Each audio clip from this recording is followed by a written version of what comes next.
로마서 8장 1절부터 4절까지입니다. 그러므로 이제 그리스도 예수 안에 있는 자에게는 결코 정죄함이 없나니 이는 그리스도 예수 안에 있는 생명의 성신의 법이 죄와 사망의 법에서 너를 해방하였습니다. 율법이 육신으로 말미암아 연약하여 할 수 없는 그것을 하나님은 하시나니 그 죄를 인하여 자기 아들을 죄 있는 육신의 모양으로 보내어 육신의 죄를 정하사 육신을 좇지 않고 그 영을 좇아 행하는 우리에게 율법의 요구를 이루어지게 하려 하심이니라. 바울 사도는 고린도 교회의 심각한 문제, 육신의 부활이 없다는 주장이지요. 그걸 이 고린도전서 15장에서 이제 직접 바로 잡게 되잖아요. 이게 본론의 마지막인데, 그때 먼저 주께 받은 복음을 알게 하려 한다 합니다. 그러고서는 그 복음의 내용을 진술하는데, 먼저 성경대로 그리스도께서 우리 죄를 위하여 죽으시고 장사되셨다. 아주 간단히 언급을 하고요. 반면에 그리스도의 부활은 길게, 요약이지만 길게 전합니다. 한 5배 정도, 5배 차이가 납니다. 주님의 부활을 길게 전하는 것은 바로 이어 이 고린도 교회의 문제, 육신의 부활에 관한 문제를 다루려고 하는 것과 관련될 겁니다. 자, 그런데 이 고린도전서 이 본론의 맨 처음으로 가면 바울 사도가 주님의 십자가를 길게 전합니다. 고린도전서 1장 10절부터 2장 5절까지가 됩니다. 도표는 참고하시면 됩니다. 거기 보면 내가 너희 중에서 예수 그리스도와 그의 십자가에 못 박히신 후에는 아무것도 알지 않기로 작정하였다 표현할 만큼 이 주님의 십자가를 강조하죠. 고린도 교회가 부활을 오해한 결과 주님의 십자가를 제대로 알지 못하는 자리에 추락한 거죠. 사람의 영광을 구하고 힘을 추구하고 그런 거죠. 부활하신 주님께서 당연히 십자가 지신 분이시듯이 주님의 십자가와 부활은 마땅히 하나를 이루는 겁니다. 십자가와 부활은 과연 사도적 전성의 요약이고 사도적 복음의 핵심일 겁니다. 반면에 바울 사도가 주님의 성탄은 이 십자가와 부활에 비해서 많이 언급하지 않는 건 사실이에요. 어제 낭독한 구절들 5구절 말씀드렸는데 그게 주님의 성탄을 직접 언급한 구절 거의 대부분일 거라고 저는 제가 살핀 바로는 그렇습니다. 예를 들면 로마서 8장 3절 자기 아들을 죄 있는 육신의 모양으로 보내셨다든지 고린도서 8장 9절 이 부유하신 그리스도께서 우리를 위해서 이 가난하게 되셨다 하는 것, 또 갈라디아 4장 4절 하나님이 그 아들을 보내사 여자에게 낳으시고 율법 아래 나게 하셨다. 빌립보서 2장 7, 8절은 뭐 유명하죠. 자기를 비워 종의 형체를 가져 사람들과 같이 되셨고 사람의 모양으로 나타나셨음에. 그리고 디모데전서 1장 15절 그리스도께서 죄인을 구원하려고 세상에 임하셨다. 우리가 주일 오전에 계시록을 살피는데 가령 그 12장이 주님의 십자가와 부활을 직접 언급하지는 않습니다만 이 마귀의 참소가 영원히 끝났다 선언한 데서 그리스도의 십자가를 전하고 여자가 1260일 동안 핍박을 통해서 양육을 받는다 하는 거기 이 그리스도의 부활하신 그리스도의 사역이 전파가 되고 있는 것처럼 바울이 언급한 이 5 성경 구절도 그렇습니다.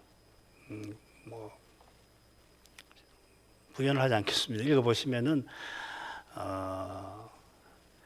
이 바울 신학자 가운데 어떤 사람은 바울이 십자가를 통해서 기독교 교리, 기독교 교리와 고백 전체를 십자가를 통해 다 전한다, 다룬다 그런 평가가 있는데 이 5구절을 물론 그 구절만 아니고 어제 읽어드린 구절들을 묵상해 보시면 성탄의 과정 구절도 그렇다는 걸 알 수가 있습니다. 한번 시간 나시면 이 5구절을 앞뒤 읽어보시면 이게 바울이 그 그리스도의 성탄을 가지고서 얼마나 많은 이 교훈을 전하는가. 그야말로 기독교 신학의 전모를 다룬다. 그런 생각을 할 수 있어요. 그래 그런 취지로 오늘 로마서 8장 3절에서 이 성탄의 신비, 의미, 교훈을 간단하게 생각해 보려고 합니다. 3절, 4절 로마서 다시 읽겠습니다. 율법이 육신으로 말미암아 연약하여 할 수 없는 그것을 하나님은 하시나니 곧 죄를 인하여 자기 아들을 죄 있는 육신의 모양으로 보내어 육신의 죄를 정하사 육신을 좇지 않고 그 영을 좇아 행하는 우리에게 율법의 요구를 이루어지게 하려 하심이니라. 하나님께서 자기 아들을 세상에 보내신 이 성탄의 사실을 바울 사도가 어떻게 전하고 교훈하는지 우리가 오늘 살필 텐데, 우선 이 구절이 어떤 문맥에 등장하면 어떤 요지인가를 간단히 생각해 보십시다. 우선 이 구절의 요지를 말씀을 드리죠. 하나님께서는 율법이 할 수 없는 그 일을 자기 아들을 통해서 행하셨는데, 그 일이 뭔가 하면은 죄를 정하는 일이다 하는 겁니다. 이것은 우리가 정죄받지 않게 하시는 것과 붙어 있죠. 그게 1절에 그리스도 안에 있는 자에게는 결코 정죄함이 없게 하신다 하는 겁니다. 하나님이 자기 아들을 보내어 이 위대하신 일을 행하신 목적이 있는데, 정죄받아야 할 우리가 오히려 율법의 요구를 이루며 살게 하시는 데 있다 이야기합니다. 그게 4절 내용인데, 그것과 짝을 이루는 것이 2절이에요. 생명의 성신의 법이 죄와 사망의 법에서 너를 해방하였음이라 하는 겁니다. 그리스도 안에 있는 자에게는 정죄함이 없는데, 이 복된 사실은 성신의 법을, 성신의 가만을 조차 행하는 데에서 확인되는 겁니다. 하나님께서 죄를 정죄하시는데 그 목적은 율법의 정신을 이루게 하심이라 할 때, 율법의 정신을 이루며 사는 거기서 정죄함이 결코 없게 하신 사실을 확인할 수 있는 거다 말이죠. 자, 이런 교훈, 성화와 거룩하게 하심과 의롭다 하시는 이 관계를 오해해서 성신의 법을 조차 거룩한 삶을 살아야만, 선행을 행해야만 결코 정죄함 없는 지위에 이른다 생각해서는 안 되는 거예요. 이런 생각이 요약되어 있는 격언이 있는데, 하늘은 스스로 돕는 자를 돕는다 하는 겁니다. 이 격언이 이 세상에서 금과 옥조로 여겨지는 것만큼 하나님 나라에서는 치명적 해를 끼칠 수 있습니다. 스스로 돕는 태도는 결국 육신적 태도와 본질에서 같은 겁니다. 구원은 오직 하나님과 그리스도께 속합니다. 구원은 사람이 받는 거지 이루는 게 아닙니다. 빌립보서 2장 12절에 나오는 너희 구원을 이루라는 말씀 오해하면 안 됩니다. 각주에 써놨으니까 읽어보시면 되겠습니다. 말로는 쉽게 이렇게 고백하지만 실제로는 고백과 어긋나기가 얼마나 쉬운지 우리 자신이 증인들 아니에요. 이런 일이 바로 죄 있는 육신과 딱 붙어 있는 겁니다. 오직 정죄함 없는 법적 주의가 그리스도 예수 안에서 은혜로 얻는 것이듯이 성신의 은혜로만 우리가 율법의 요구를 이루는 거룩한 삶을 사는 거죠. 은혜로 살게 됐는데 자랑할 것이 뭐며 자기를 높일 것이 어디 있겠어요? 불가능한 거예요. 이런 거룩한 사실이 하나님께서 자기 아들을 죄 있는 육신의 모양으로 보내신 데서도 확연하게 드러납니다. 자기 아들이 여기 누군가? 영원한 성자입니다. 결론부터 말씀드리면, 특히 로마서 8장에 이 아들이라는 표현이 5군데 나오고, 그 5군데가 이 8장을 5부분으로 나눌 때 거의 비슷하게 나옵니다. 특별히 가운데 있는 부분에서는 아들이 2번 나올 뿐만 아니라 아들에 해당되는 자녀라고 하는 표현도 2번 나와요. 성신께서 우리 영과 더불어 우리가 하나님의 자녀인 것을 증거하신다. 그리고서 이제 17절에 가면 우리가 자녀이면 후사니 그리스도와 함께 후사다 하는 거기 자녀가 또 나오죠. 물론 이제 양자 사무심도 여기 2번 나옵니다. 여기 한번 그 다음 부분에 한번 나오죠. 그러니까 14, 19절은 아들들 해서 신자를 가리키고요. 나머지는 그리스도, 특별히 영원하신 성자를 가리키는데, 그게 29절에서 확인이 돼요. 하나님이 미리 아신 자들로 또한 그 아들의 형상을 본받게 하기 위하여 미리 정하셨으니 이는 그로 많은 형제 중에서 맏아들이 되게 하려 하십니다. 이 맏아들은 그리스도, 사람 대신 그리스도를 가리키는 거죠. 그렇다면은 자기 아들은 영원하신 성자를 가리키는 겁니다. 하나님이 예정하신 목적이 뭔가 하면 성자의 형상을 본받게 하시는 데 있고, 이 목적을 이루시려고 그 성자가 맏아들 되셔서 성신으로 우리 안에 계신다 이 말이죠. 그렇죠? 얼마나 심한 이 교훈인지 몰라요. 맏아들 되심은 십자가 지신 그리스도의 부활을 특별히 가리키죠. 하나님께서 그러니까 다른 데서 아들, 8장 3절이나 32절은 자기 아들이 분명합니다. 영원하신 성자입니다. 하나님이 영원하신 자기 아들을 어떻게 대하시는가? 그게 신비한 삼위 안에 있는 관계인데 성경이 이런 관계에 대해서 우리에게 교훈해 줍니다. 주님께서 뭐라고 하셨냐면 내 아버지께서 모든 것을 내게 주셨다 하시고 무릇 아버지께 있는 것은 다 내 것이라 하셨습니다. 아버지께서 자기 전부를 아들에게 주셨으면은 아들을 아버지보다 낫게 여기신 거 아니에요. 우리가 악한 자지만 자식에게는 좋은 것을 주고자 하는데 그런 우리의 심정을 통해서 성부의 이 거룩한 심정을 비록 먼지만큼이지만은 우리가 헤아리는 겁니다. 성부의 심정을 다 헤아리시는 성자시라 겟세마네에서 할 수만 있으면 이 잔을 내게서 지나가게 하옵소서. 그러나 아버지의 원대로 하옵소서 기도하신 줄 믿습니다.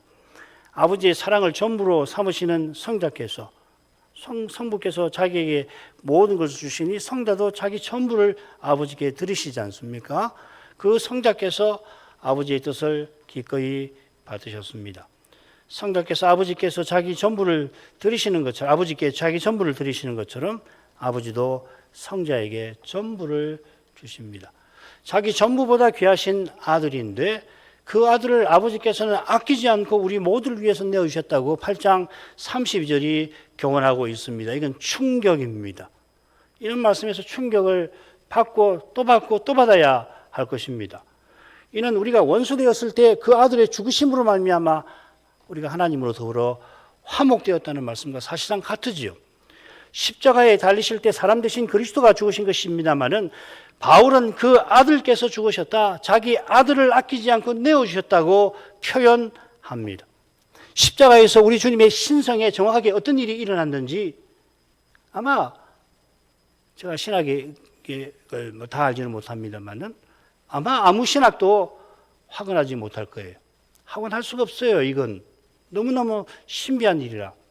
그만큼 십자가에서 드러내신 아버지와 아들의 사랑은 여전히 영원히 신비합니다. 적어도 이렇게 말할 수 있어요. 십자가에서 아버지께서는 그리스도에게 지옥 형벌을 아끼지 않고 쏟으셨고 성자이신 그리스도는 분명 아버지께 버림받으셨습니다. 하나님께서 예수 믿는 우리를 의롭다 하실 때 우리의 모든 죄책을 사하셨습니다. 나 자신도 영영 용서할 수 없을 만큼 그런 심각한 내 죄, 그 죄의 무거운 책임도 없이 하셨습니다. 가끔씩 그런 생각 들 때 있지요. 그 죄가 너무도 커서 혹은 이 말씀의 빛을 받아서 죄의 그 심연을 보게 될 때 이렇게 악할 수가 있나? 어떻게 이런 죄를, 나도 이런 죄 짓는 나를 용서할 수 없다. 그럴 때 있잖아요. 그러나 주님이 이런 나를 위해서 십자가를, 하나님의 아들이 나를 위해서 돌아가셨습니다.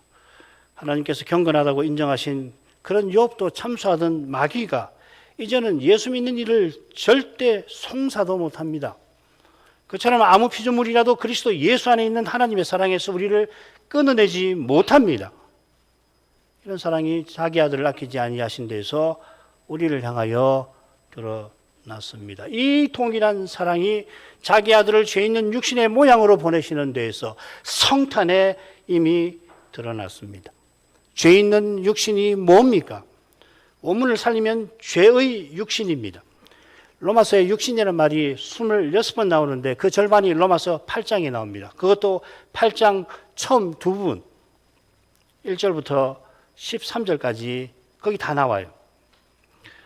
특히 로마서 8장 둘째 부분에서 육신과 성신을 대조해서 직선적으로 다루고 있죠. 3절에 육신이 두 번 더 나오는데 율법이 육신으로 말미암아 연약하여 할 수 없는 일이 있다고 사도가 천명합니다. 잘 아신 대로 로마서 6장 7장에서 사도가 이 육신과 죄의 관계를 특별히 율법과 죄와 육신 결국 같은 건데 관계를 논하지요. 죄가 얼마나 강력한지 하나님의 율법도 이용해서 더욱 죄짓게 합니다. 이것이 어떤 상태냐면 우리가 나면서 죄에게 종노릇하는 상태입니다. 6장이지요. 이 세상에서 종살이는 대개 마지못해 죽지 못해 하는 겁니다. 전쟁 포로가 됐다든지 노예인 부모님에게 태어나 보니 남의 집에 종이 되는 주님 시대만 아니라 우리나라 이조 시대에도 보면 그 종살이가 얼마나 심한지 우리가 이 드라마나 소설이나 역사책에서 보지 않습니까? 그 대개 보면 마지못해서 심지어 죽지 못해서 하는 건데 이 죄의 종살이는 기꺼이 죄를 섬기는 겁니다. 이런 상태가 바울이 일종의 전문용어로서 말하는 육신의 상태예요. 헬라 말 하나 쓰겠습니다. 사르스라는 말입니다. 이 용어는 헬라 철학에서 끌어온 게 아닙니다. 많은 비평학자들이 그런 이론을 제시하지만 어림도 없는 이야기예요. 창세기 6장 3절에서 나온 겁니다. 거기 보면 성신께서 더 이상 사람과 씨름하시지 않겠다 하는 말씀이 나오는데 그만큼 타락한 상태, 성신께서 어떻게 해볼 수 없는 상태, 따라서 홍수 심판을 피하지 못하는 상태로 나옵니다. 이런 상태가 예수께서 세상에 오신 때까지 인류와 역사의 성격을 이룹니다. 이걸 육신을 따라라고 바울은 표현합니다. 8장 3절에 육신을 좇아라고 하는 말이 같은 표현입니다. 육신을 좇는다는 말은 예수님 오시기 전까지 타락한 이 육신의 상태로 사는 그런 태도를 가리키는 아주 중요한 말이에요. 육신이 이런 상태니까 율법이 하나님의 뜻을 담은 거라 선하고 의롭고 거룩하지만 스스로는 하지 못하는 일이 있습니다. 그게 바로 죄를 정하는 일, 그러니까 정하지 못하는 거죠. 이 정한다는 말, 헬라 말로 카타크리노라는 말인데 정죄한다, 심판한다 하는 말입니다. 그 명사가 1절에 나왔습니다. 정죄함이 없나니 같은 말이에요. 1절은 명사고 3절에서는 동사가 나온 겁니다. 율법이 의로우니까 계명 어긴 자를 불의하다 정죄하죠. 그를 죄인이라고 규정하고 그에게 죄의 책임을 부과합니다. 이걸 죄의 권능은 율법이라고 하는 표현이 담아내고 따라서 율법이 없이는 죄를 죄로 여기지 않는다 하는 말씀의 뜻이기도 합니다. 율법이 없어도 죄를 짓긴 하지만 율법을 아직 주시기 전에는 죄가 얼마나 죄인지를 사람들이 잘 깨닫지 못한다 이 말이죠. 율법이 사람에게는 이런 두려운 일을 합니다만은 죄에게는 절대 못하는 일이 있습니다. 죄가 죄인들어 더욱 죄짓게 하는데 율법이 이용당할 정도라면 이 죄를 막고 없애는 일은 단연 하나님만 하시는 겁니다. 하나님이 이 위대한 일을 이루려고 자기 아들을 죄 있는 육신의 모양으로 보내셨습니다. 죄 있는 육신인 인생이 하나님을 떠나 대적하는데 이 두렵고 끔찍한 상태에서 건지려고 자기 아들을 보내셨습니다. 종으로 보내셨다 하는 말입니다. 그리스도는 여호와께서 여호와의 종이 되신 그런 신비하신 분입니다. 하나님께서 나원의 심판대에서 우리를 구원하려고 여자의 후손을 보내겠다 약속하신 이유로 자기 종들을 계속해서 보내셨지요. 그들은 다 약속하신 메시아의 그림자입니다. 그들이 스스로는 죄 있는 육신이라 그들이 대표하는 백성과 마찬가지로 오직 메시아를 바라보면서 맡은 소임을 감당했어야 합니다. 구약에 모세만한 여호와의 종이 없습니다마는 모세 역시도 메시아를 바라는 믿음으로만 그 맡았던 중대한 사명을 감당할 수 있었습니다. 그래 그가 시내산 가는 길에서 모든 자기 백성이 자기처럼 성신을 받기를, 구약 시대는 특별한 종들에게만 성신이 우리처럼 임재하셨던 거거든요. 모세는 모든 백성이 이런 상태에 있기를 바랐고 마찬가지로 장차 나와 같은 선자 하나를 세우실 때에 자기 백성이 그분의 말씀을 청종하라고 간곡히 권했습니다. 모세 같은 선자가 장차 세상에 오실 때에 유다 지파에서 나실 사실을 모세는 잘 알고 있었을 겁니다. 이후로 그분께서 유다 지파 중에 다윗의 가문에서 나실 사실이 계시됩니다. 이런 계시가 마태복음 처음 족보에 요약되어 있습니다. 이 족보는 예수께서 다윗 왕의 후손이심을 분명히 드러내는 동시에 예수께서 다윗을 위시한 모든 조상과 달리 육신의 아버지가 낳은 육신의 아들이 아니라 여자에게서 나신 분이라고 나타냅니다. 마태복음 인용하겠습니다. 아브라함이 이삭을 낳고 그리고 16절 가면 야곱은 마리아의 남편 요셉을 낳았으니 마리아에게서 그리스도라 칭하는 예수가 나시니라. 예수께서 요셉이 낳는 방식이 아니라 마리아에게서 나시는 방식을 택하신 이유가 족보를 물들인 죄의 역사를 통해서 잘 드러납니다. 메시아가 유다 지파에서 나실 텐데 그 유다는 며느리 다말을 취하여 베레스와 세라를 낳았습니다. 어떻게 메시아의 자격이 있습니까? 메시아를 낳을 자격이 있냔 말이에요. 그분께서 다윗의 자손으로 오실 텐데 이 다윗이 우리아의 아내에게서 자기 부인이 아니라 그 충직한 종 우리아를 죽이기까지 나중에 하지만은 그 우리아의 아내에게서 솔로몬을 낳았다 족보는 폭로합니다. 그리고 다윗의 왕들의 나일이 되는데 그 가운데 바벨론 바벨론 포로를 언급합니다. 이건 족보의 단절을 가리키는 겁니다. 오직 여호와께서 여호와의 종을 보내실 이 약속 때문에 다윗 가문이 사라지지 않게 하신 겁니다. 다윗도 그를 이은 왕들도 죄 있는 육신에 불과했습니다. 이런 역사에 비추어 하나님께서 자기 아들을 죄 있는 육신의 모양으로 보내신 일을 살펴야 하는 겁니다. 이런 인생을 죄의 육신의 상태에서 건지려고 하나님은 그 모양을 취하시기까지 하신 겁니다. 하나님이시니 죄와 상관없는 분인데 죄 있는 육신인 우리와 하나가 되시려고 그 모양을 취하신 것입니다. 히브리서는 이렇게 비슷하게 표현합니다.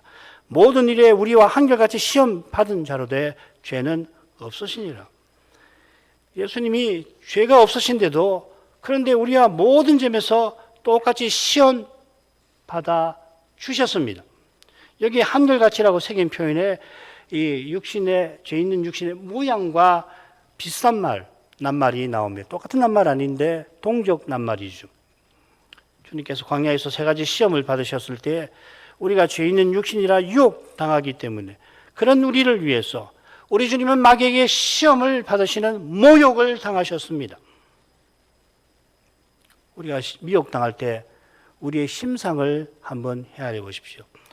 우리가 죄의 유혹을 당할 때 우리의 마음에 어떤 일이 벌어집니까? 우리 주님은 인생이 죄의 유혹을 당할 때 겪는 그런 걸 맛보아 주신 거예요. 어떻게 하나님이신 그분이 이런 모욕을 당하셔야 합니까? 우리를 위한 사랑이 아니고서는 그런 모욕을 당하실 이유가 없으신 거라고요. 마귀가 욥을 참수할 때도 여호와께서는 그런 모욕을 견뎌 주셨습니다. 같은 말씀이 히브리서 2장 끝에 나옵니다. 자기가 시험을 받아 고난을 받으셨은즉 시험 받는 자들을 능히 도우시느니라. 여기 시험 받는 자들은 배도의 위험에 직면한 히브리서의 독자들입니다.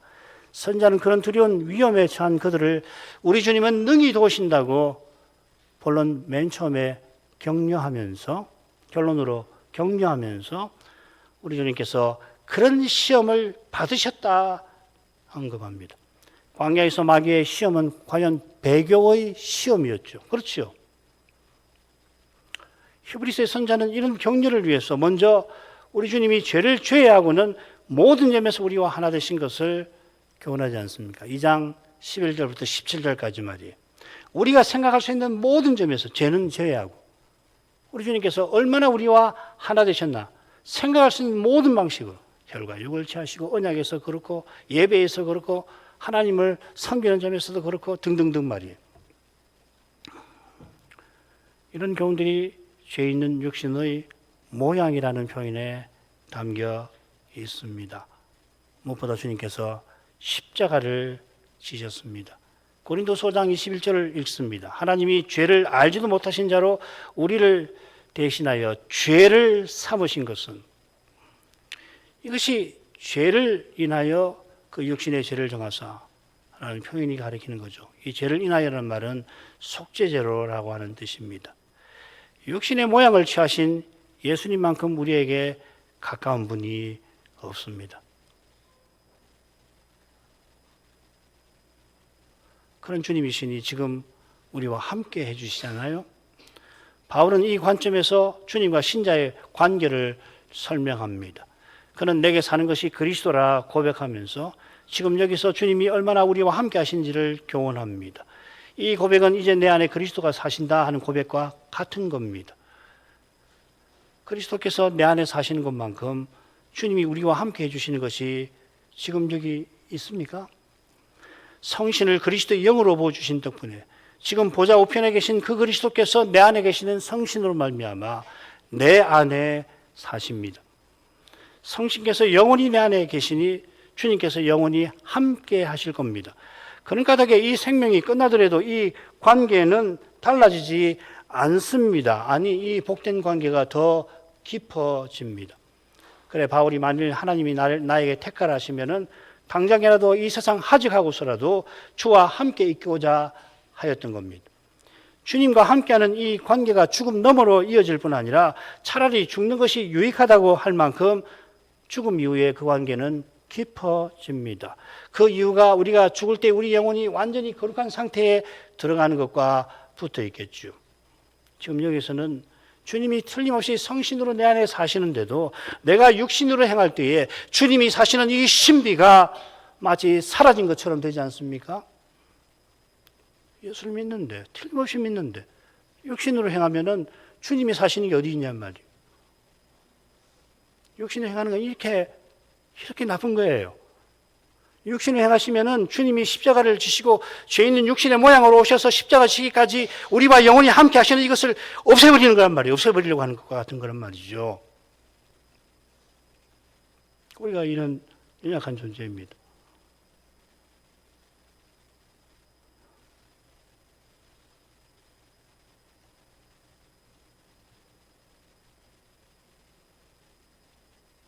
지금은 특별히 예배를 통해서 주의 영광을 보는 일이 있어야만 예수님이 나를 통해서 자기를 드러내실 수가 있습니다.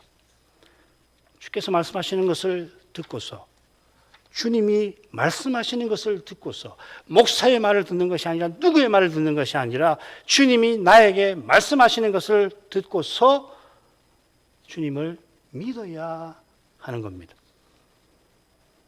그런데 주께서 저 하늘로 부르실 때는 우리 영혼이 주님을 늘 뵙게 하시니, 아직 재림 때는 아닙니다만 지금과 비할 수 없이 주님과 함께 하는 겁니다. 바울이 그리스도와 함께 있을 욕망이라고 표현할 만큼 바라는 상태지요.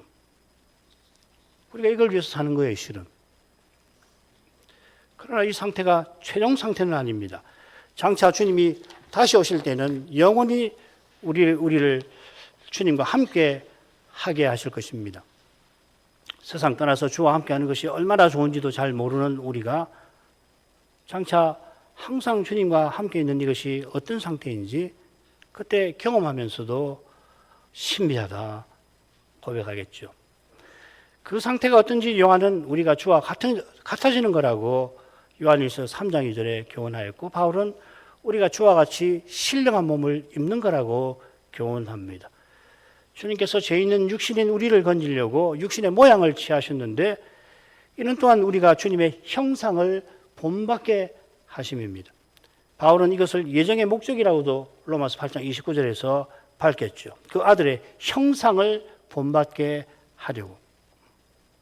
장차 우리가 주님을 온전히 충만히 매 순간 뵙고 주와 같아지게 하실 텐데, 이 거룩한 목적이 지금 여기 있어도 그때에 비하면 미미하게 짝이 없지만 그러나 이루어지게 하시는 겁니다. 바로 이것이 율법의 요구가 이루어지게 하려 하심이라는 표현에도 담겨 있는 겁니다. 율법의 요구는 율법의 정신을 가리키는 거예요. 그 정신은 그리스도 하나님 나라입니다. 이게 우리 열조에게 아브라함에게 후사와 땅 주시겠다고 약속하신 것과 딱 닿아 있는 거죠.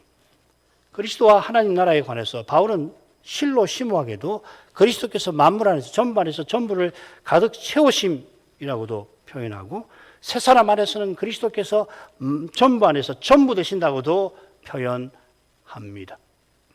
이를 그리스도의 세계, 그리스도의 사회라고 명명할 수 있습니다. 이 거룩한 사회는 그리스도가 우리를 대하시듯이 우리가 서로를 대하고 우리가 그리스도를 모시듯이 서로를 모시는 그리스도 윤리로 지금 여기서 구현되는 겁니다. 이렇게 살면 그리스도 세계가 미약하지만 나타나는 거예요. 포기하시면 안 됩니다. 이 윤리가 장차 그리스도께서 우리를 섬기시는 거기서 찬란히 구현될 텐데 지금 여기서부터 그리스도를 드러내라고 그리스도의 사회를 이루라고 사람의 힘과 꾀로 사람 이 세상에서 추앙하는 그런 교양 있는 단체 혹은 사교 집단 혹은 윤리적인 사회 그런 거 만들려고 하는 거 아니고요. 잘해봐야 이 세상에 봉사단체가 얼마나 많이 있습니까? 예, 사람 보기에는 많은 기독교가 그 봉사단체보다 못하게 보일 수도 있어요. 상식 이하의 교회들도 많습니다. 그렇다고 해서 이 그리스도의 사회를 포기하시면 안 되는 거예요. 주님이 하시는 거라고요. 어디선가 하고 계시는 거라고요. 그래서 오늘 이 하루가 주어지는 것이고 우리가 이날의 성탄을 기념할 수 있는 이유가 되기도 하겠죠. 포기하지 마십시오.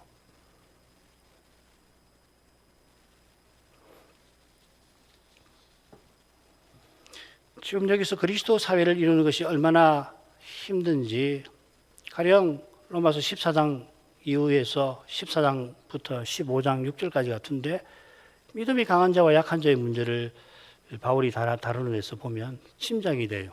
말은 굉장히 순하게 우리가 다 주를 위해서 고기를 먹지 않기도 하고 먹는 거 아니냐. 정말 자상한 아버지가 타이르듯이 그렇게 표현하지만 돌려서 생각하면 얼마나 그게 문제가 심각할 수 있는가 짐작이 되고 또 바울 자신이 육신에 속한 자로서는 죄의 포로로 산다 고백하는 데서 확인되죠. 사도도 스스로는 죄 있는 육신이니 죄에게 포로되는 게 그리 이상한 것도 아닙니다. 우리 안에 있는 부패한 본성에서 나오는 죄는 우리의 생각과 경험을 넘어섭니다. 죄의 현실이, 그로 말미암은 죽음의 현실이 그림자처럼 우리의 삶에 따라다닙니다. 이런 현실에서 주와 함께하는 삶은 당연히 고난의 삶이죠.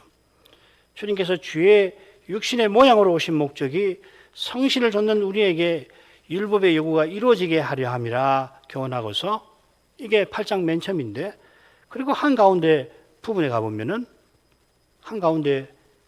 한가운데에서 그처럼 마지막 부분의 끝에 특별히 그리스도와 함께 고난 받는 것이다. 도살할 양같이 여김을 받는 거라고 사도는 강조하죠. 로마서 8장을 읽어보십시오. 거룩한 생활을 하니까 이기고 우리가 넉넉히 이깁니다만은 넉넉히 이기는데 어떻게 이기느냐면 그리스도와 함께 고난받는 방식으로 도살할 양처럼 여김을 받으면서 그렇게 하는 거예요. 도살할 양같이 여김을 받는 것은 도살장에 끌려가는 양처럼 죽임당하신 주님을 본받는 거겠죠. 주님께서 십자가를 통하여 부활에 이르신 것처럼 우리도 자기 십자가를 지고서 주님과 같아지는 부활에 나아가는 겁니다. 거기서 그리스도와 함께 영광을 받을 텐데 그 자리가 영광 받는 자리인데 이 영광 받기 위해서 고난도 그분과 함께 받아야 한다 교훈합니다. 이게 얼마나 힘든 것인지 17절인데요. 15절에서는 아바 아버지라고 우리가 부르짖는다 하였습니다. 이 포인트는 우리가 겟세마네의 그리스도처럼 기도하게 되는 것을 가리킵니다. 겟세마네의 기도가 얼마나 고통스러운 것인가 깨닫는 만큼 이 기도는 한낱 사람이 스스로는 드리지 못하는 것을 우리가 깨닫습니다. 그처럼 우리는 마땅히 구해야 할 그때에 구해야 하는지도 알고 구하려고도 하지만 정작 무엇을 어떻게 구해야 할지 모를 정도로 연약합니다. 지금 우리가 그렇지 않습니까? 그런데 육신은 기도하며 아버지를 기다리시는 그리스도와 달리 사람의 힘과 꾀로 육신의 문제, 어려운 현실을 타개해 나가려고 합니다. 못 견뎌요, 사람은 스스로. 죽는데 살려고 발버둥 치는 게 사람 아닙니까? 죽으면 죽는다. 아니, 죽는 것이 유익이다. 이건 사람은 못하는 겁니다, 스스로. 하나님이 다 맡겨야 해요. 하나님이 다 맡겨야 한다고요. 사람이 무슨 수를 써서 풀 수 있는 문제가 죄와 죽음의 문제가 그런 문제 아닙니다. 죄와 죽음의 권세는 그런 수로 되질 않아요. 온 세상이 다 함께 모인다고 하더라도 죄 문제 하나를 풀 수 있습니까? 안 됩니다. 우리 대한민국이 지금보다 훨씬 성숙한 민주주의가 된다 하더라도 민주주의님이 실현되는 그런 사회, 그리고 많은 백성들이 가난해서 상당히 벗어나고 그런다고 해서 죄의 문제가 해결됩니까? 죽음이 사라집니까? 죄는 더 간교하게, 죽음의 현실은 더 심각하게 생길 수 있잖아요.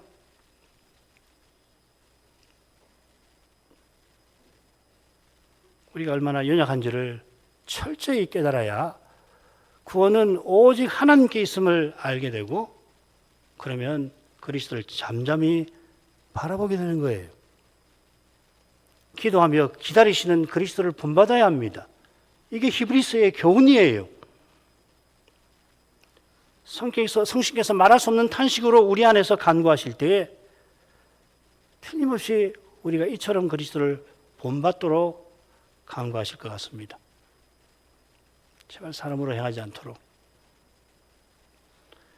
겟세마네 그리스도처럼 기도하는 교회와 신자는 자기를 원수처럼 대하는 동족의 구원을 위하여 기도하는 바울을 본받습니다.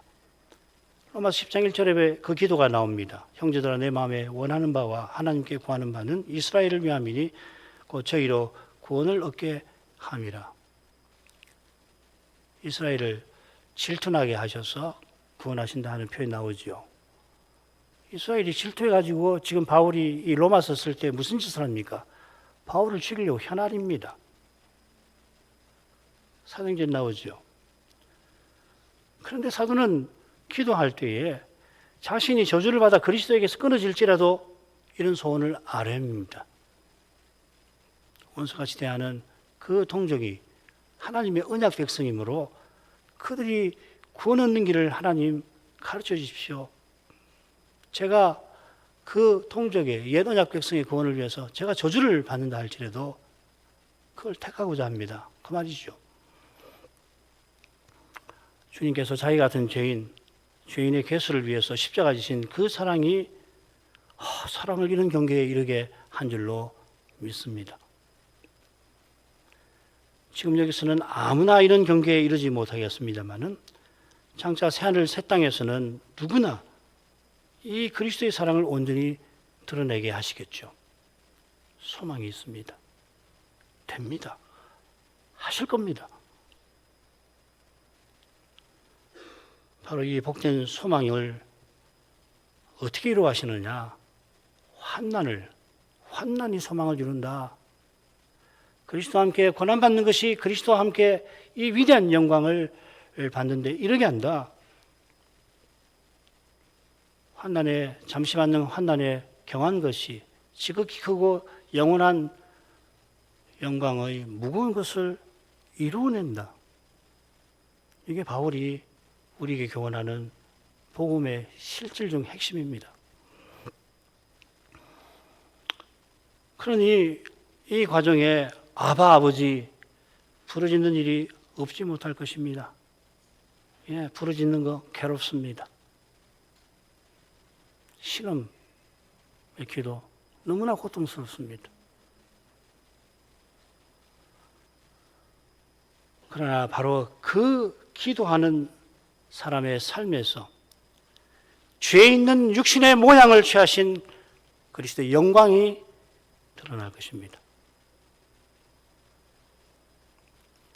지금 이것이 지금 여기서 성탄을 참으로 기념하는 방식이라 했습니다. 기도하십시다. 거룩하신 아버지, 주의 성탄을 기념하는 이날에 아버지께서 자기 아들을 죄 있는 육신의 모양으로 보내신 그 신비와 거기에 담아놓으신 거룩한 의미와 신령한 목적을 살피었사옵나이다. 감사드립니다. 하나님께서 십자가에서 자기 아들을 아끼지 않고 내어주신 것처럼 동일한 목적을 위하여 죄 있는 육신인 우리와 하나 되게 하려고 영원하신 성자를 죄 있는 육신의 모양으로 보내셨습니다. 그 뜻이 너무나 거룩하고 높아서 말씀의 빛 가운데에서 겨우 헤아릴 수 있음을 고백합니다. 장차 저희를 그리스도와 같아지게 하시는 그때에야 그 뜻을 제대로 온전히 헤아릴 수 있겠지요. 그처럼 주와 같아지게 하실 때까지 주님이 우리와 하나 되게 해주신 이 사랑에 부합하도록 주님과 함께 고난받는 삶을 기꺼이 살아가도록, 그러는 만큼 사도처럼 당장이라도 떠나 주와 함께 있고자 하는 심령을 더욱 본받게 될 뿐만 아니라 원수처럼 대하는 동족 예언약 백성의 구원을 위하여서 자기가 저주받아 그리스도에 끊어지는 그 편을 택하려 할 만큼 되게도 하시겠사오니, 이러한 심정을 저희가 소원할 수 있게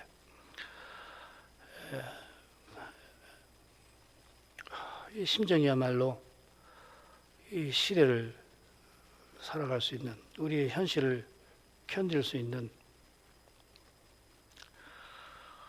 심정이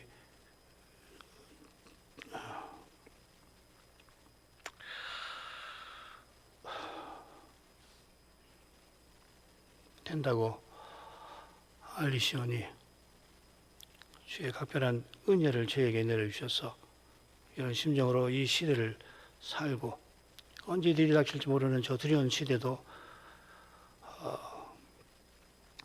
뚫고 나갈 수 있게 해주옵소서. 택하신 교회들, 사랑하시는 자녀들 하나님 아버지 긍휼히 여겨주셔서 기도하시며 아버지를 기다리시는 우리 주님을 꼭 본받게, 사람 눈에는 아무 하는 것 없이 실로 무력하게까지 보일지라도, 그러나 그리스도께서 기도하며 아버지를 기다리시는 그 사실에서 힘을 얻어서 과연 주님이 주신 은혜 아니고서는 사람이 가만히 있을 수가 없는 것을 늘 알고서 이런 은혜를 구할 수 있게, 은혜를 받아 누릴 수 있게 해 주옵소서. 예수님 이름으로 기도합니다. 아멘.